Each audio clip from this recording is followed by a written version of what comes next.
Ice cream बनाने के लिए हमें दूध, मिल्क पाउडर, दूध की क्रीम, स्टेबलाइज़र, इमल्सिफायर और चीनी की आवश्यकता होती है। उसके साथ साथ इसमें हम खुशबू बढ़ाने के लिए कुछ फ्लेवर और कलर भी इस्तेमाल करते हैं। तो आइसक्रीम बनाने के लिए हमारे पास जो दूध आता है, पाउडर और चीनी, क्रीम मिलाएंगे। उसको करने के लिए सबसे पहले हम जो तरल पदार्थ हैं जैसे दूध और साथ ही साथ क्रीम, दोनों को आपस में मिलाकर इस पाश्चराइजिंग मशीन में डालते हैं और इसमें उसका तापमान लगभग 40 डिग्री सेंटीग्रेड तक पहुंचता है। अलग से हम सूखी चीनी, उसके साथ मिल्क पाउडर और स्टेबलाइजर, इमल्सिफायर, ये सब मिलाकर एक मिक्स तैयार कर लेते हैं। जब इसका तापमान 40 डिग्री सेंटीग्रेड पहुंच जाता है तो उस सूखे मिक्सचर को इसमें डालते हैं और फिर वो लगातार इसके अंदर जो एजिटेटर लगा है वो घूमता है, वो उसको मिक्सिंग में हेल्प करता है और जब तापमान 72 डिग्री सेंटीग्रेड तक पहुंच जाता है उसके बाद इसमें हीटिंग या गर्म करना हम बंद कर देते हैं। उस बंद करने के बाद वो मिक्सचर इस समांगीकरण यूनिट, जैसे होमोजेनाइजर जिसको कहते हैं, इस मशीन में ट्रांसफ़र होता है, जिससे कि जैसे दूध में वसा और हमने क्रीम भी डाली है, उसमें भी बहुत सारा वसा होता है, तो वो एक समान रूप से पूरे दूध में फैल जाए, इसके लिए समांगीकृत करना पड़ता है या होमोजेनाइज करना पड़ता है।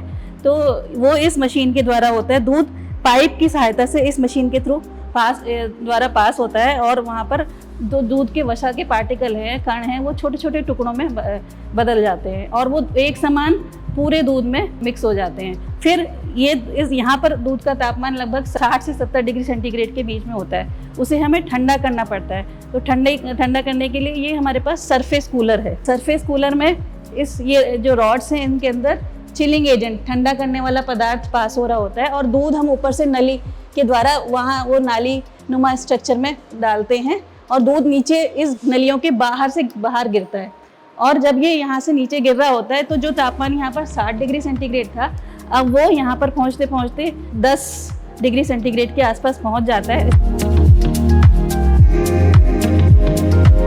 पशुधन उत्पाद प्रौद्योगिकी विभाग में टाइम हमारे विभाग द्वारा आइसक्रीम, लस्सी एवं विभिन्न प्रकार के मिष्ठान्न बनाए जाते हैं, जिसमें पेड़ा है वो प्रमुख रूप से बनाया जा रहा है। और इसके साथ ही हम लोगों ने अभी कुछ नए उत्पाद शुरू किए हैं, मडवे के उत्पाद, मिलेट उत्पाद, जिसमें हमने उत्तराखंड के एक उत्पाद मिलेट, उसको इनकॉर्पोरेट करने की कोशिश की है विभिन्न प्रकार के मिष्ठान्नों में, लस्सी में एवं आइसक्रीम में भी।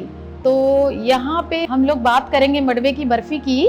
तो मडवे की बर्फी हमारे विभाग द्वारा उत्पादन की हुई एक डाइटरी फाइबर युक्त उत्पाद है। इस उत्पाद की ये विशेषता है कि इसमें फाइबर की अच्छी मात्रा के साथ साथ आयरन की भी बहुत अच्छी मात्रा होती है, क्योंकि जनरली मिल्क जो होता है वो उसमें आयरन की कमी पाई जाती है। तो बर्फी बना के हम आयरन की कमी को पूरा कर सकते हैं।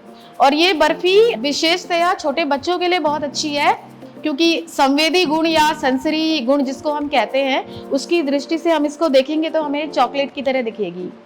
तो छोटे बच्चे इसको चॉकलेट की तरह ही खा सकते हैं और उसमें उनको आयरन की उच्च मात्रा मिलती है, क्योंकि आयरन मिल्क में नहीं होता है, मडवे में होता है। मडवे के साथ साथ अगर इसको आप लोहे की कढ़ाई में बना रहे हैं तो ये जो आयरन है वो 10 गुना बढ़ जाता है। तो इसमें मडवे के आयरन के साथ साथ आपको आयरन की कढ़ाई का आयरन भी मिलता है। इसके साथ साथ ये ग्लूटेन फ्री है और ग्लूटेन जो होता है, जिसके बारे में आजकल ये बहुत ही चर्चा का विषय है सारे पोषण विशेषज्ञों के लिए, क्योंकि ये एलर्जी करता है हमारे बॉडी में। इसीलिए आजकल लोग कहते हैं कि गेहूं मत खाओ, गेहूं का आटा मत खाओ, उसमें ग्लूटेन होता है।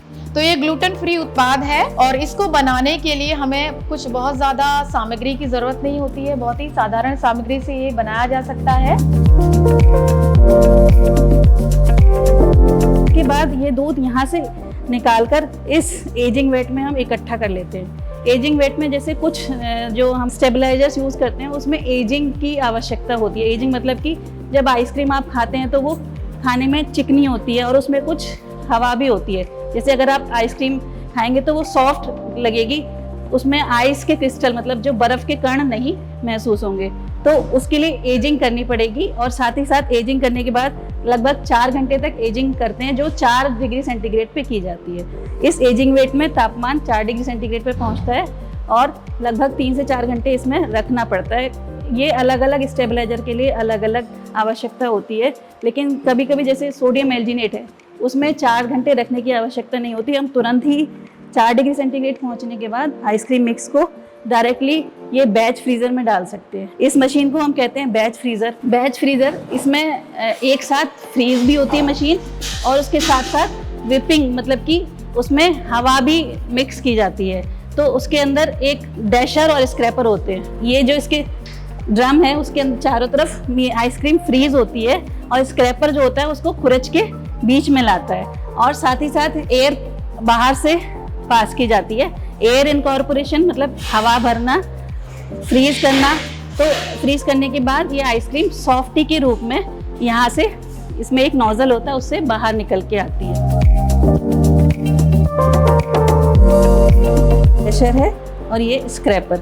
तो जब आइसक्रीम बैच फ्रीजर की दीवारों पर जम जाती है तो ये स्क्रैपर खुरच के उस आइसक्रीम को, जमी हुई आइसक्रीम को बीच में लाते हैं और ये डैशर उसको मिक्स करते हैं। बाहर से हम उसमें हवा भरते हैं जो इस डैशर की सहायता से उसमें साथ ही साथ मिक्स हो जाती है। तो जब हम ये प्रक्रिया पूरी होने के बाद इस मशीन बैच फ्रीजर से यहाँ पर नोजल की सहायता से वो सॉफ्ट टी के रूप में आइसक्रीम बाहर आती है और यही बैच फ्रीजिंग के समय ही हम उसमें आइसक्रीम में फ्लेवर डालते हैं और कलर डालते हैं। आवश्यकता अनुसार जो भी आपको फ्लेवर तैयार करना वो आइसक्रीम इस यहाँ से सॉफ्ट आइसक्रीम या सॉफ्ट टी के रूप में बाहर आती है।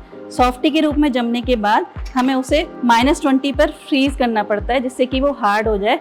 तो उसके लिए हमारे पास ये हार्ड फ्रीजर्स हैं। हार्डनिंग कैबिनेट आइसक्रीम को जमने के बाद हम भंडारित करते हैं ताकि उसका तापमान -20 तक पहुँचे और वो हार्ड हो जाए और खाने के लिए अब ये आइसक्रीम तैयार है। इस प्रकार से ये आइसक्रीम तैयार होके कप के रूप में या ब्रिक के रूप में तैयार की जाती है। ये हमारी प्रयोगात्मक उत्पाद है। तो हम ब्रांडिंग नहीं किया है हमने, लेकिन ये क्योंकि हम छात्रों को ट्रेनिंग देने के लिए उत्पाद बनाते हैं, इसका कोई ब्रांडिंग इसलिए नहीं की गई क्योंकि हमारा ये सेल के लिए नहीं है, जस्ट ये ट्रेनिंग और प्रैक्टिकल पर्पस के लिए।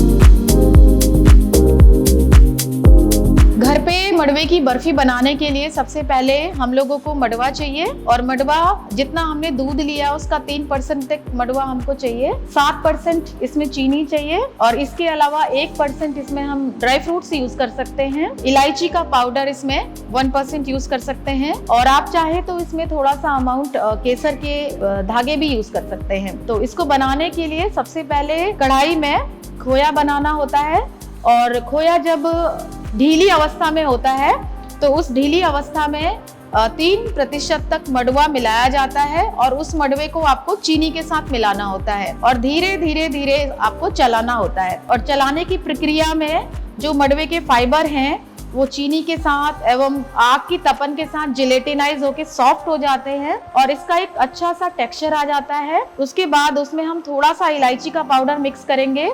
अगर आप केसर युक्त दूध यूज करना चाहते हैं तो थोड़ा सा उसमें केसर मिला देंगे दूध के साथ और उसके बाद इसको जमाने के लिए हम लोगों को एक ट्रे में इस तरह से फैलाना होता है। ट्रे में फैला के आप उसके ऊपर जितने भी आपके पास ड्राई फ्रूट्स हैं वो आप इसका मिश्रण आप पूरा बिखेर देंगे और इसको किसी ठंडी जगह पे रख देंगे। थोड़ी देर बाद, लगभग 1 घंटे बाद ये बर्फी जब जम जाएगी तो इसको छोटे छोटे पीसेस में काट लेंगे और काटने के उपरांत आपकी ये बर्फी तैयार है।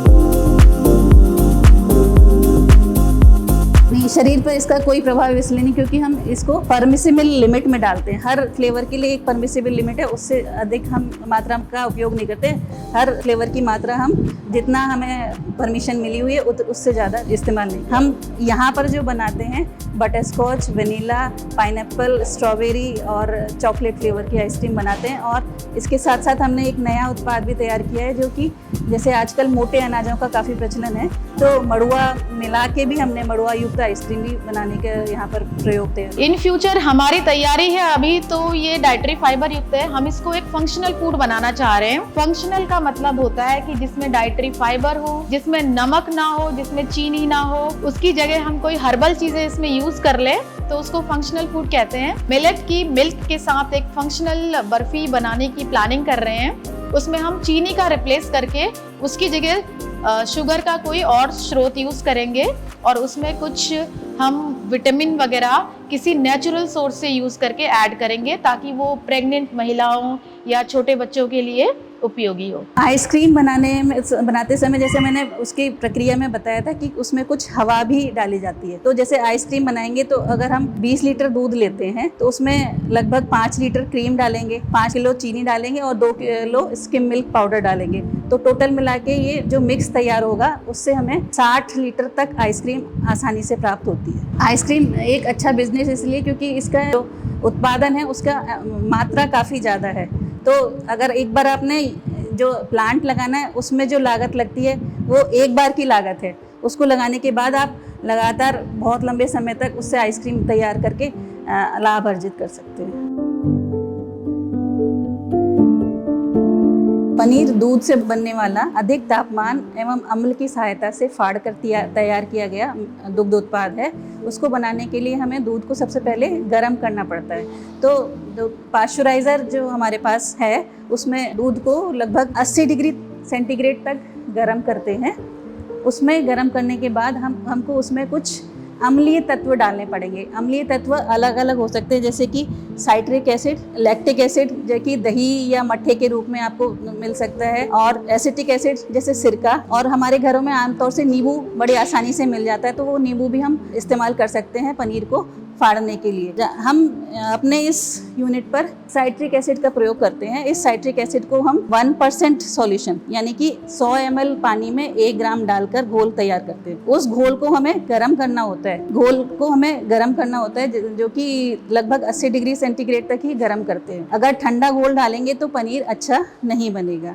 तो जो 80 डिग्री सेंटीग्रेड का दूध है उसमें हमें इस घोल को डालना है, और आमतौर पर सामान्य स्थिति में हमें 1 लीटर दूध के लिए लगभग 2 ग्राम साइट्रिक एसिड की आवश्यकता होती है। इसका मतलब कि अगर हमारे पास 20 लीटर दूध है तो हम 40 ग्राम साइट्रिक एसिड और वो 4 लीटर पानी में घोल के तैयार करेंगे। और ये घोल हम जब तैयार कर लेंगे तो उसको गर्म दूध में धीरे धीरे डालेंगे और उसको हिलाते जाएंगे, लगातार हिलाते रहेंगे, और एक समय ऐसा आएगा कि वो जो साइट्रिक एसिड दूध है वो थक्केनुमा फटकर तैयार हो जाएगा। जब वो फटकर तैयार हो जाएगा तो उसको वहाँ पर इकट्ठा करेंगे मसलिन क्लॉथ। तो उसको छानने के लिए मसलिन क्लॉथ या मलमल का कपड़ा हम इस्तेमाल करते हैं।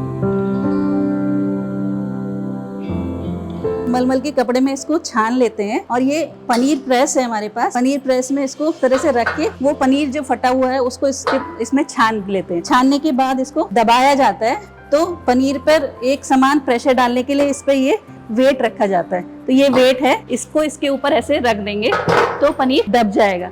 दबने के लिए लगभग 10 से 20 मिनट का समय उसको देंगे। वो हमारा दूध कितना हमारे पास है उसके ऊपर निर्भर करेगा। तो अगर हमारे पास लगभग 20 लीटर दूध है तो ये 20 मिनट के लिए उसको रख के दबाएंगे। दबाने के बाद उसको कुछ ब्लॉक्स में इस तरह से काट लेंगे। काटने के बाद इसको ठंडा होने के लिए रखेंगे, जो कि ठंडे पानी में 4 डिग्री सेंटीग्रेड के पानी में इसको भंडारित करेंगे जब तक कि हमें इसका तापमान लगभग 10 डिग्री सेंटीग्रेड ना पहुंच जाए, और ये कुछ सॉफ्ट हो जाएगा क्योंकि कुछ पानी वो एब्जॉर्ब करेगा। तो इस तरह के ब्लॉक्स में वो पनीर तैयार होगा, और ये अब आसानी से प्रयोग के लिए तैयार है। हमारे भारतवर्ष में ये पनीर विभिन्न प्रकार से अलग अलग तरह की प्रिपरेशंस बनाने में यूज़ होता है, जैसे पनीर पकौड़ा या कढ़ाई पनीर। अलग अलग तरह की डिशेस तैयार किए जाते हैं इस पनीर से।